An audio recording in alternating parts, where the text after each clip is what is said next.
Good evening friends, I am doctor Shailja Pandey और आज हम बात करेंगे यूरिन में झाग आना, पेशाब में झाग आने की समस्या, या फिर हम इसे फोमी यूरिन या फिर कॉजेज ऑफ बबल यूरिन भी कह सकते हैं। जब पेशाब में झाग जैसे आने लग जाए और बुलबुले जैसे आने लग जाए तो वो किसी स्वास्थ्य से संबंधित दिक्कतों का संकेत भी हो सकता है। तो इसके बारे में हम आज बात करते हैं। अगर किसी के यूरिन में झाग आ रहे हैं, बबल्स आ रहे हैं, तो उनको जो है अपनी जांच जरूर करा लेनी चाहिए। सबसे पहला कारण तो आप ये हो सकता है आपके शरीर में पानी की कमी हो रही हो, आपकी बॉडी डिहाइड्रेट हो रही हो, जिसकी वजह से यूरिन में झाग आने की समस्या हो सकती है। तो उसका पहला प्राथमिक उपचार आप ये करेंगे कि अगर आपके यूरिन में झाग आ रहा है तो आप दूसरे दिन से ही खूब सारा पानी पिए या उसी दिन से पानी पीना शुरुआत करें। जैसे नींबू पानी हो गया, ग्लूकोज का पानी, ORS का पानी। अगर आपको डायबिटीज नहीं है तो आप ग्लूकोज का पानी पी सकते हैं, ठीक है। तो इस तरीके से पानी की मात्रा बढ़ाएं। अगर आपका 2-3 दिन के अंदर रिकवर हो जाता है समस्या, तो इसका मतलब आपको डिहाइड्रेशन की वजह से ऐसी दिक्कत हो रही थी, तो आप उससे कम कर सकते हैं। दूसरी बात, अगर किसी महिला को यूरिन में झाग आ रहे तो उसका कारण UTI भी हो सकता है पेशाब में बार बार इन्फेक्शन होने के कारण भी ऐसी समस्या हो जाती है, तो उनको UTI का ट्रीटमेंट लेना है, ठीक है। अगर किसी की किडनी से संबंधित कोई समस्या है तो उसमें भी यूरिन में झाग आने लगते रहते हैं, फोमी यूरिन होने लग जाती है, तो उसमें आपको क्या है, तुरंत अपना क्रिएटिनिन, अपनी किडनी की जांच करानी है, KFT कराना है, जिससे कि आप उसका इलाज करा सकें। कभी कभी क्या होता है कि प्रोटीन की अधिकता, अगर आपके शरीर में प्रोटीन की अधिकता हो गई है, यूरिन में फिर प्रोटीन आना शुरू हो जाता है, तो वो जो है यूरिन में झाग का कारण बनता है। तो ये सब चीजें आपको तब पता चलेंगी जब आप खून की जांच या फिर यूरिन टेस्ट कराएंगे। कभी कभी क्या होता है, डायबिटीज, शुगर भी इसके लिए रिस्पॉन्सिबल होता है। शुगर के मरीज को अगर यूरिन में झाग आ रहे हैं, डायबिटिक हैं आप, तो आपको तुरंत देखना है कि कहीं आपकी शुगर तो नहीं बढ़ रही है। और अगर किसी को डिहाइड्रेशन की वजह से यूरिन में झाग रहा है, मैंने कहा पानी पीना शुरू कर दें। अगर फिर भी ठीक नहीं हो रहा है तो उन्हें तुरंत अपनी डायबिटीज चेक करानी है और थायराइड चेक कराना है। कभी कभी थायराइड और डायबिटीज की समस्या की वजह से भी पेशाब में झाग आने की समस्या हो सकती है, तो आपको ये सारी जांचें करा लेनी है।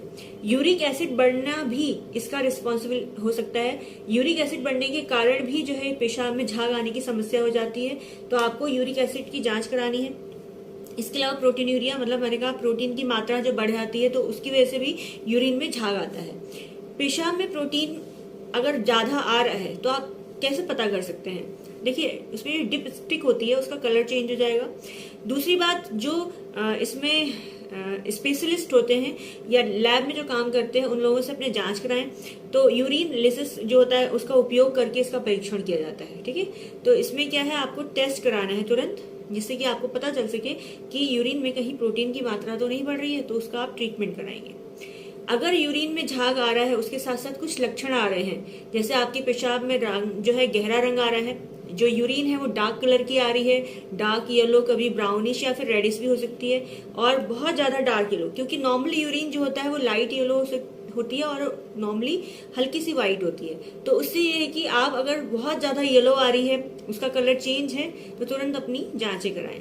दूसरी बात, कुछ कारण और भी हैं जिसकी वजह से यूरिनेशन में जो है बबल आ सकते हैं या फोमी यूरिन आ सकती है। उसका पहला कारण रेट्रोग्रेड एजुकुलेशन हो सकता है। ये जो है मेल संबंधित परेशानियां हैं, तो उसमें आप भी टेस्ट करा लें। दूसरा, नेफ्रोटिक सिंड्रोम इसका कारण हो सकता है। यूरिन में अगर झाग आ रहा है तो नेफ्रोटिक सिंड्रोम इसके कारण हो सकता है। इसके अलावा एमिलोइडोसिस हो सकता है इसका कारण, ठीक है। और ये ज्यादातर रेयर कंडीशन में होता है। इसमें एक खास तरह का प्रोटीन बनने लग जाता है जो कि यूरिन से निकलने लग जाता है, तो इसकी वजह से यूरिन में झाग आने लग जाता है। तो ये रेयर कंडीशन है, फिर भी टेस्ट कराएं जिससे कि आप इसका ट्रीटमेंट ले सकें, ठीक है।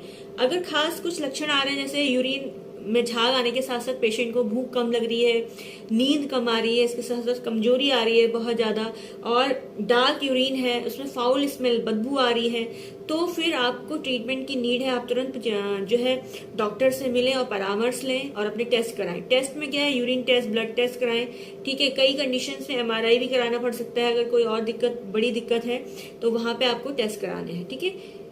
इसके अलावा जो है आपको डाइट रेजिमेंट अच्छा रखना है, पानी ज्यादा से ज्यादा पीना है, अच्छी चीजें खानी है, फल फूल, जो सीजनल फ्रूट्स एंड सब्जियां हैं वो लें।